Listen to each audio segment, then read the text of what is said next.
Hello, everyone, and welcome to an impromptu, quick 30-minute or so Q&A session here on DSPGaming.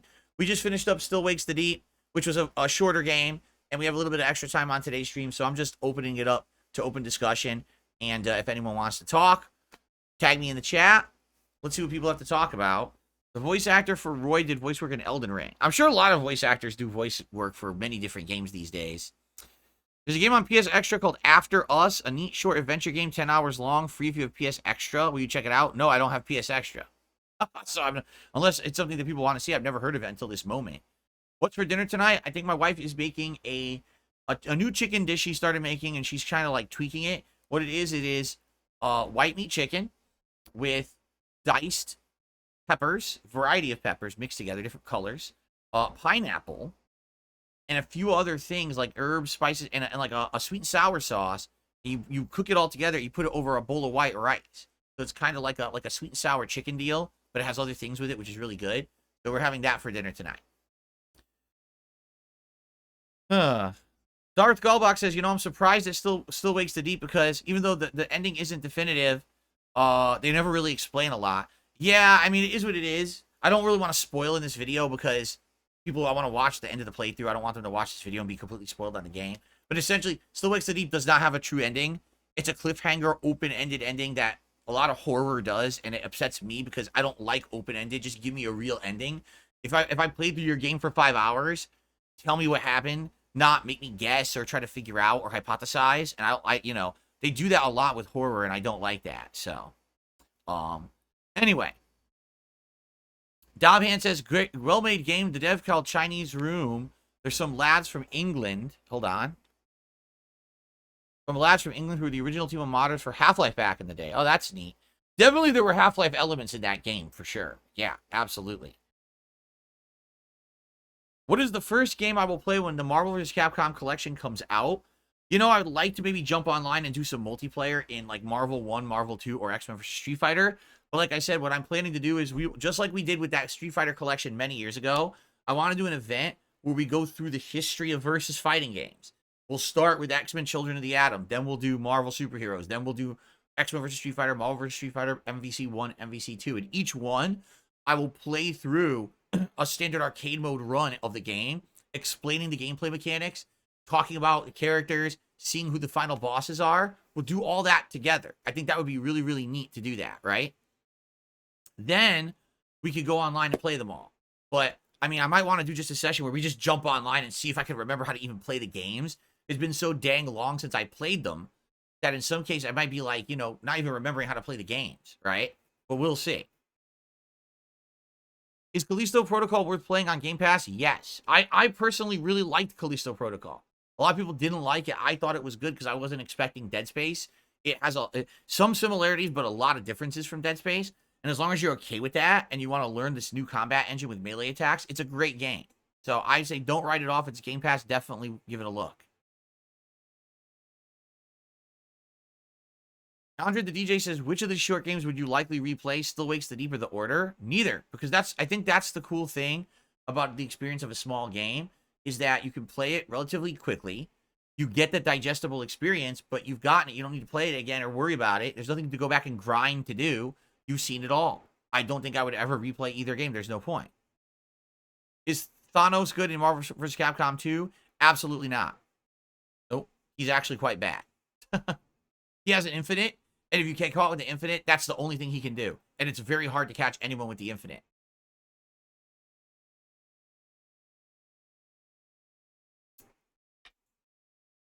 Can I share with you how I defeated depression? No, because there's no such thing as defeating depression. When you have depression, you're going to kind of have it on and off your whole life, right? For me, it was finding things positive in my life that outweighed the negatives and focusing on those and eventually finding ways to improve my life to the point where, like, I'm not reminded about the depression all the time anymore, right? Like, there's nothing awful going on that I'm thinking, oh, my God, depression. I still get it some days. There's literally days that things are going wrong or whatever that, like, I just don't want to get out of bed. One of those happened. Was it earlier this year? I'm trying to remember exactly when it happened. But there was a day when I totally just was so crushed and not feeling good and did not want to get out of bed. And my wife basically pulled me out of bed and was like, no, you're not going to do that. Come on, let's go. And that was very nice of her to get me out of that, because I probably would have been pretty bad off. I can't remember what it was. It was something that happened earlier this year, I think. Either late last year or earlier this year. I can't remember exactly what it was. Something really bad had happened. And it was really messed up. It was making me feel very depressed. But I can't remember. But anyway, you know, when you have depression, essentially it just sometimes comes back. And you might have a day where there's absolutely no reason whatsoever for you not to be feeling good.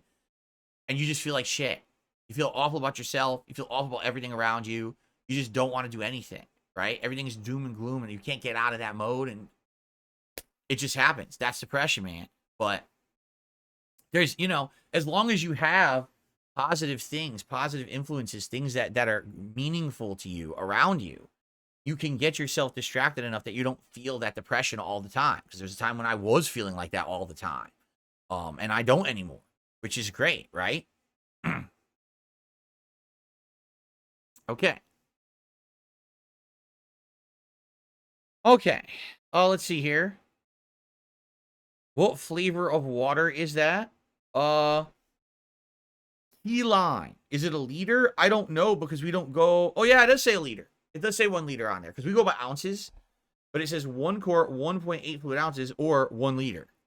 So it is a liter. Yes. A liter of key lime.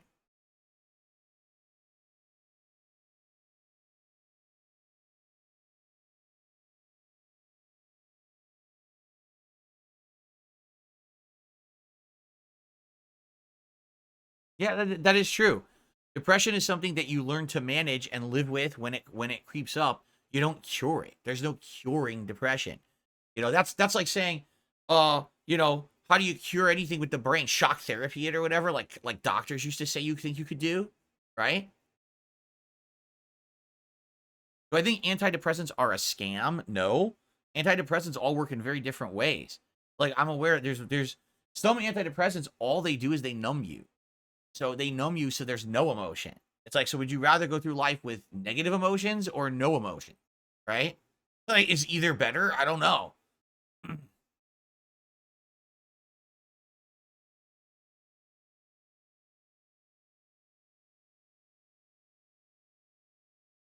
He was telling people their names in Russian. Was he going to notify me that's what he was doing? I didn't know what the hell he was doing. Right? Why is he speaking Russian in my chat? It's an English chat. You speak random Russian words in the middle of my chat, I'm not going to know what you're talking about. And I'm going to ban you. Right? There, I unbanned him. I didn't know what the hell he was saying.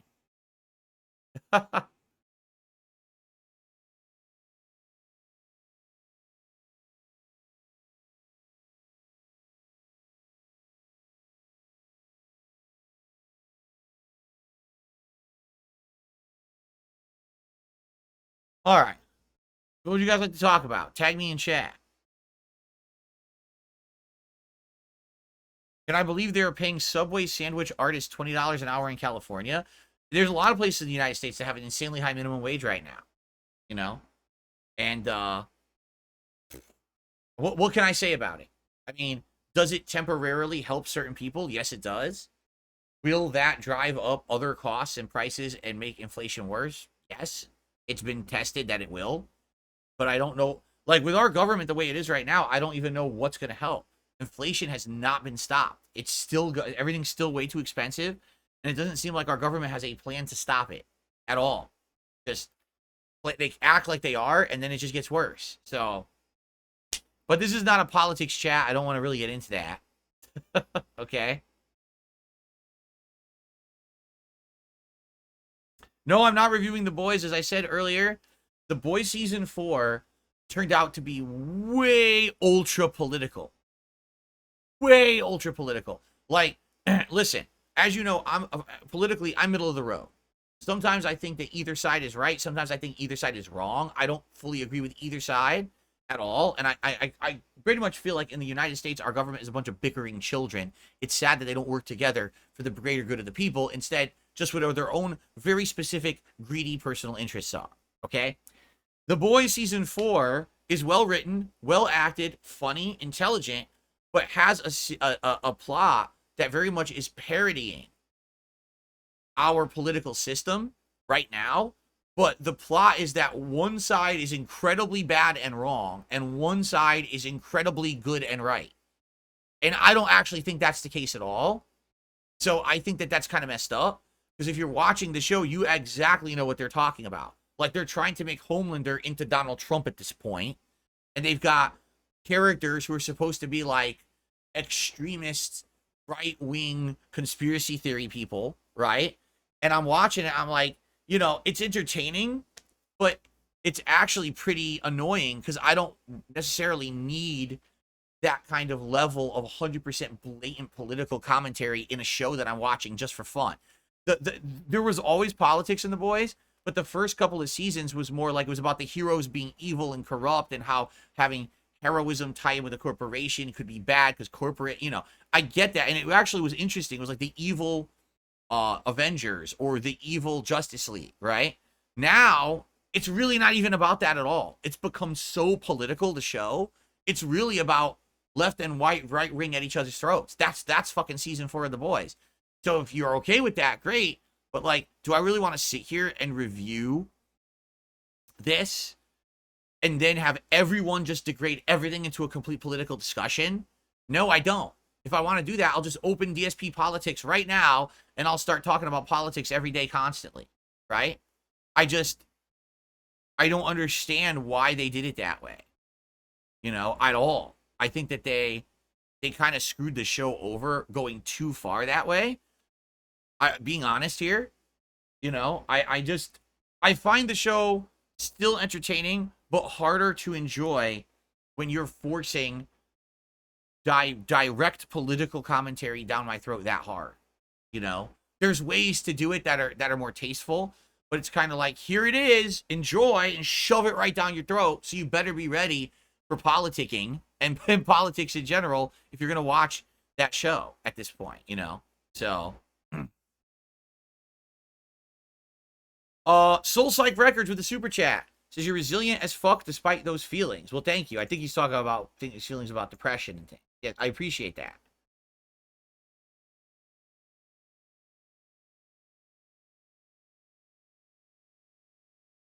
Did I enjoy this game more than Silent Hill 4? What Still Wakes the Deep?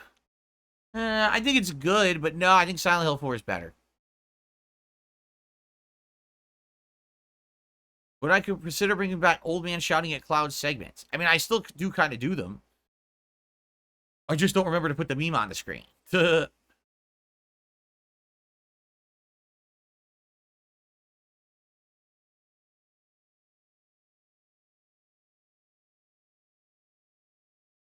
I did not see the Quiet Place video game trailer. I do know they're making a Quiet Place video game. I saw a few postings and things about that on social media, but I have not seen the full trailer, no.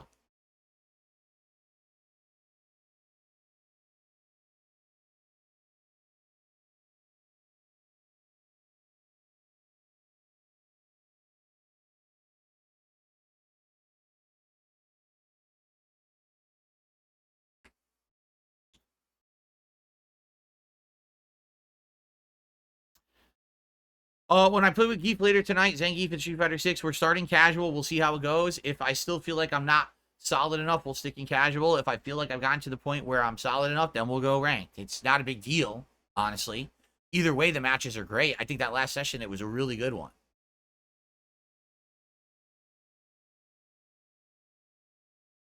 No, I'm not going to see Deadpool and Wolverine next month. I haven't been to the movies in so many years. I don't know why you would even ask me that question at this point. It's ridiculous.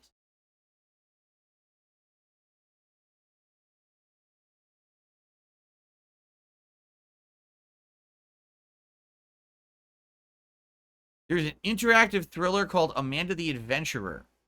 It's a comical and scary game. Best part, it's pretty short, 2 hours. Oh, yeah? Okay. Anyone like to see me play that? I don't know.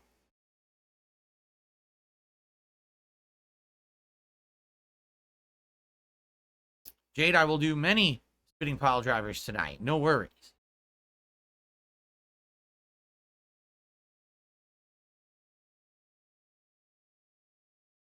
I should play Valheim. It's free on Game Pass. What is that? I don't know what you're talking about.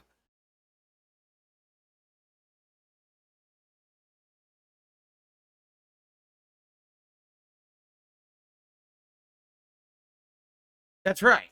See, I wonder what would happen if we go to ranked. how many, who would we face? Probably still a zillion Akumas, I bet. This is it. This is the final push. Remember, 1 week from today, M. Bison releases. So this is everyone's last chance to essentially get in Akuma Mania, because next week Bison Mania begins, right?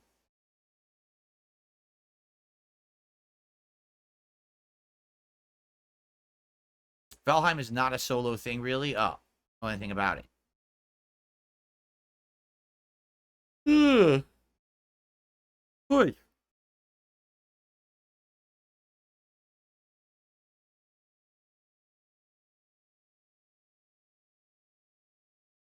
think my wife is making dinner because I smell it. It smells good. I smell something cooking. It smells delicious. Now it's making me hungry. I don't know. I'll be honest with you guys. I'm a little disappointed that people didn't turn out for Still Wakes the Deep. It's a variety style game. We knew it was short, right? We knew it would be done in 2 streams, which is good. It didn't overstay its welcome. We knew that it was going to be a first-person survival horror game, right? We did not know if there was going to be combat. We didn't know if it was going to be just sneaking. When I started playing it, I actually really liked the atmosphere and the build-up and the plot and the graphics. There's a lot to like about the game, but I just don't know why, for some odd reason, people don't turn out for indie games, because it's an indie game, right? It is. Everyone knows that. This is a smaller group of devs. This is not some big AAA game. We knew it was a Game Pass game going into it, right? But I feel like some people are just so biased against it. It's like, dude, it's 2 quick streams. It was entertaining for what it was. And hey, let's be honest. A game like that, if you don't have Game Pass, you probably want to watch someone play it. You don't want to buy it. So it'd be a good thing you didn't, right? Because honestly, that game's too short, and with no ending, you probably don't want to spend money on it either, right? So the way I see it is, that would be a great playthrough. But where is everybody, right? We had low attendance, low support for 2 days straight. It's like, I don't get it. It seems like when it comes to certain games, certain games that have like these followings, like Baldur's Gate 3 or Stardew Valley, people like to watch me watch these certain games or play these certain games that maybe they have an affinity for, and they like to see my first experience with them, so they'll support those. But it's hard to tell these days who's gonna like what. I don't know. It confuses me. I thought for sure that being just 2 quick days of a horror game would be fun, and I did enjoy it. I didn't know that I was gonna get low attendance and everything. Like, damn, I could have just done something else. Dabian says, I think too many people don't acknowledge it and listen to reviews. IGN said it was okay, but nothing we haven't seen before. Too many people don't make their own decisions. Yeah, I disagree. I think that was good. I think that was very representative of a 1980s horror movie experience with the way that it was laid out. I think that there were certain delivery things in the game that were done quite well. Yeah, I don't get that. I don't get that at all. Nah.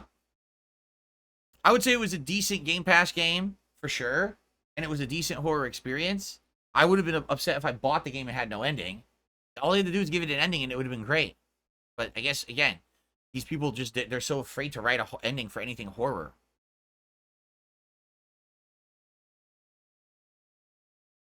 Yes, Jack, we finished early, so we still had some extra time, so we're just doing some Q&A to end the stream. Nothing better to do.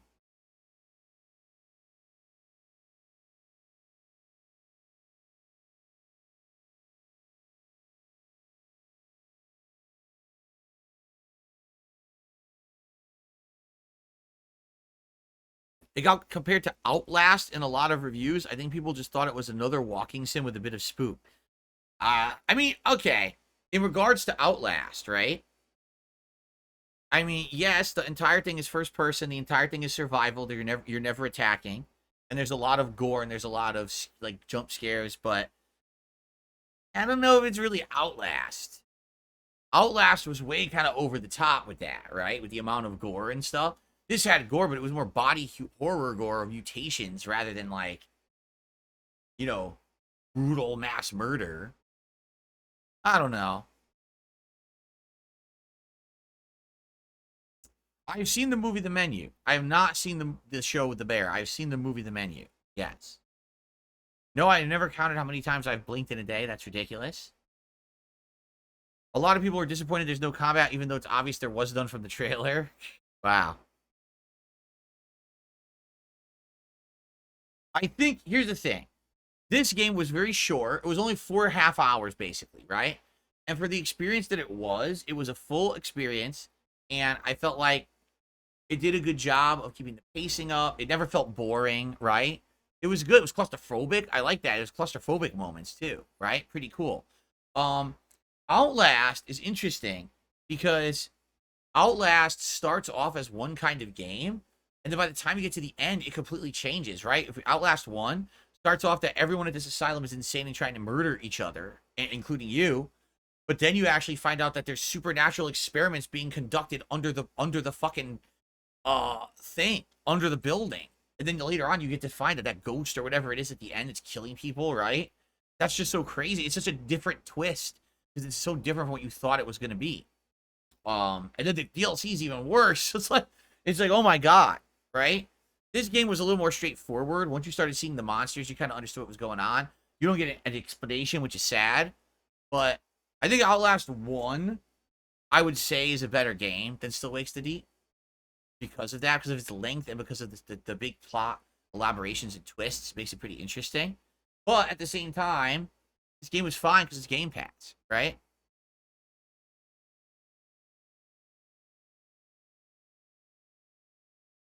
Well, Maddie, I'm glad you feel that way. Maddie says he's been tuning into streams recently. Used to hear all the detractor stuff. Seems like none of the stuff that they really harp on is true.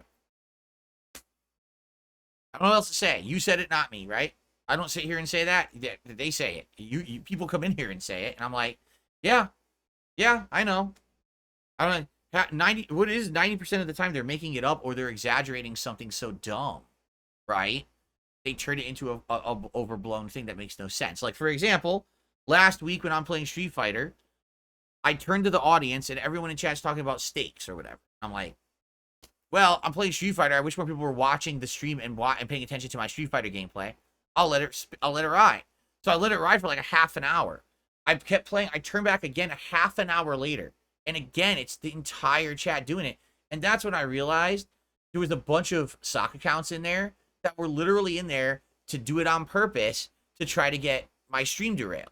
Because this is what these people do, is they orchestrate stuff in my streams to try to get a reaction either out of me or out of the viewers so they have content. So literally they're doing this on purpose in order to derail my stream so that there could be videos later today in that day about it, right? So I yelled at people. I was like, guys, stop. You know, you're here for a reason. It's supposed to be for my stream. You're not supposed to be here to be completely derailing it. And literally, there is no one in the chat who wants to talk about the game anymore because all you're doing is talking about fucking steaks and barbecue. Like, what are you doing? Right? Then someone actually gave me lip after. Like, they're yelling at me. Like, I don't have the right to do that in my own chat. Yes, I do. It's right in the rules. Try to stay on topic. Don't derail the streams. Why would you come to a Street Fighter stream to then come and talk about barbecue food for 45 minutes? It doesn't make sense, right? It wasn't like it was an open chat. Like, right now, you want to talk about barbecue food? Go for it. We'll all talk about it. But now we're doing a Street Fighter stream. So anyway, literally the entire interaction about that lasted about maybe 2 minutes out of a 2.5 hour stream. And then we moved on. It was done. It was over with. So guess what the detractors did for 2 days? Made videos about it. As if it was literally a giant, awful thing that happened. And of course, they over-exaggerate it. They overblow it. They make it seem like that's what the entire stream was, and I'm some kind of an unhinged lunatic.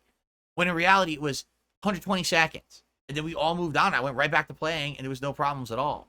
You know? But that's what they do. They literally will take something so small and blow it up so that they have content. And that's all it's about. Make no mistake. It's not like they don't want me to improve. They don't want my content to be better. They don't think I'm actually an awful person. They just want content. They want to make drama content so they can make money. So they will completely overblow anything to make it something profitable for them. So that's why. If you're hearing all this detractor stuff, and then you come over here, you're like, boy, I was on a stream for like 3 days. Nothing like anything they say happens really happened at all. Like, what are they talking about? Right? Yeah. I don't know what else to say. It's true.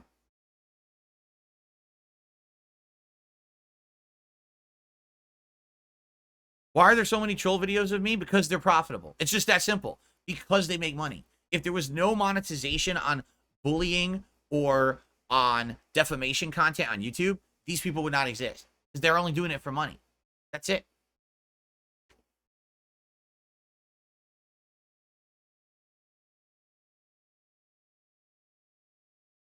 Darth Goldbox says, do you think some of these games that go right to Game Pass would be as well received if the Game Pass wasn't a thing? Like Another Crab's Treasure, Still Wakes to Eat?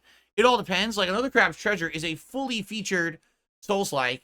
It's a great game. That didn't even need Game Pass. If they sold that, that would have sold.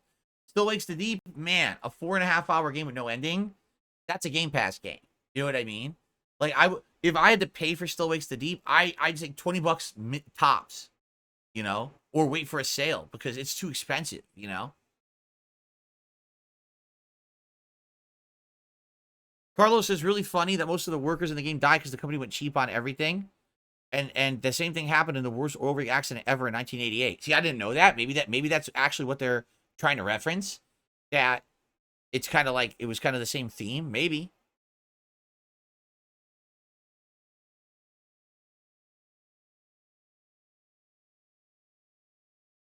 Yeah, keep in mind that YouTube hides behind a law that has been in existence for a while that essentially says that any website or business that allows free input, like free uploading of content, any social media site essentially, is not responsible for the content. They are responsible if it gets flagged and they get notified that the content exists and it's against their terms of service. They're responsible for taking it down. But they are not responsible for said content, which is why on YouTube, no lie, there's videos of people being beheaded. There's videos of murder. There's videos of drug use. There's videos of sexual abuse. And they actually rely on the community to flag the content so then they will deem it against the terms of service and remove it. So if that's the case and they hide behind that law, I mean, everything's fair game. Unless someone mass reports a video, they'll always be there. If people actually mass reported detractor content and said, this is really offensive bullying content, it's actually factually untrue, and it shouldn't be on the site, the content will go away. But no one does that because people are drama queens who like that kind of content. They want to consume toxic content because they're messed up people. So that's what I mean. If as a community, YouTube came together and says, we don't want this content on the site, this is really fucked up content, you know, and flagged it as saying, no, here's why it's actually against terms of service. There's bullying, there's misinformation, it's really fucked up. It wouldn't exist, but no one does that. It's that. There should be 100% rules against that kind of stuff, but what can you do? Right?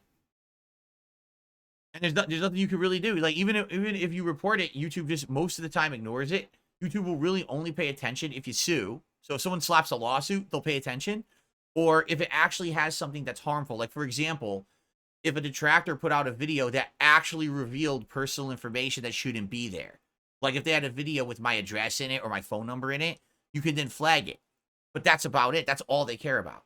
You could literally sit here and you can talk nonstop negative about someone on YouTube and they don't care. It doesn't even matter if anything you say is true. Only if you say the most extreme things. If you accuse someone of being a murderer or something, that probably would get taken down. But anything else, they don't give a shit. It's all allowed.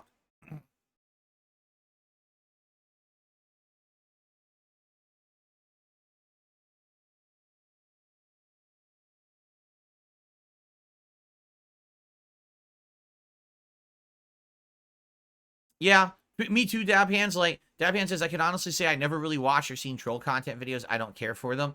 Unless there's a reason, like if someone notifies me, you really should watch this one because it's so harmful, right? There's a reason directly you should watch this because this could hurt you and your family. Be aware of it. Then I've seen it, but I literally don't watch any of the detractor shit. There's no point. There's nothing, the moment that you even entertain it and give it a moment of your consideration, you've given too much attention to it, and that's all they want.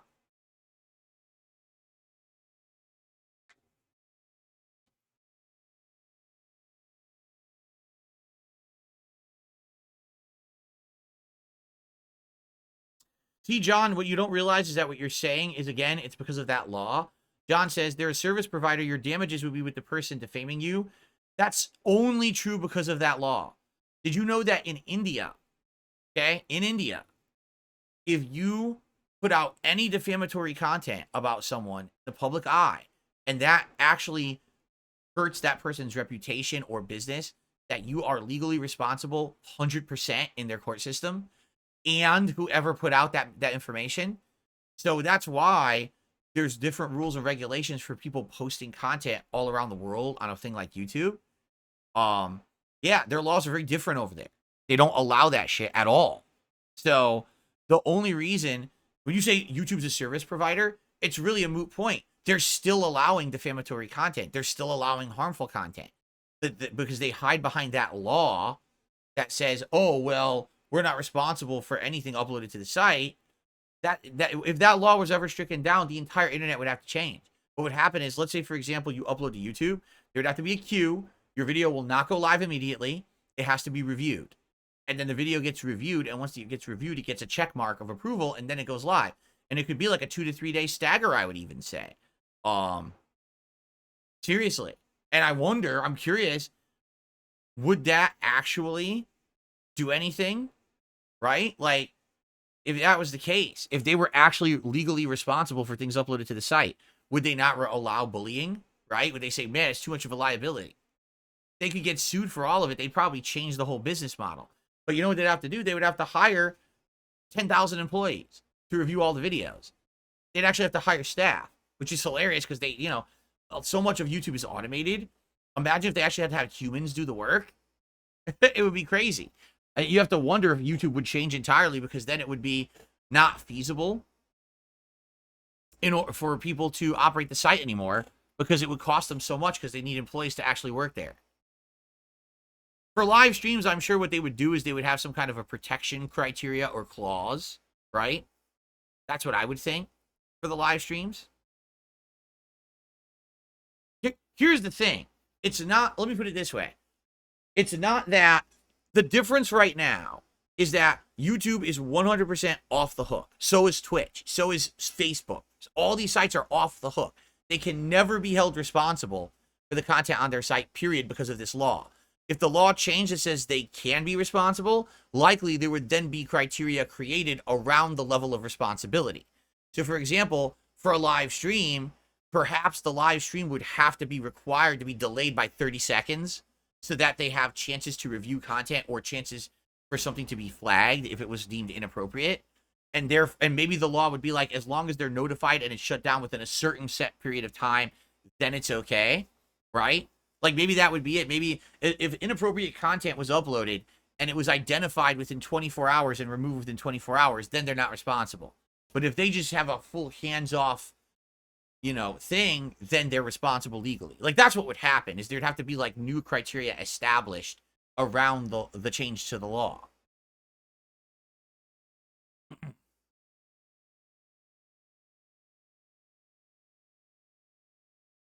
This is a fascinating discussion. We could talk about this at much, you know, longer length in the future, but we are out of time. So I hope you guys enjoyed this little brief hangout, and I will see you soon for more content right here on DSP Gaming. Thanks for watching.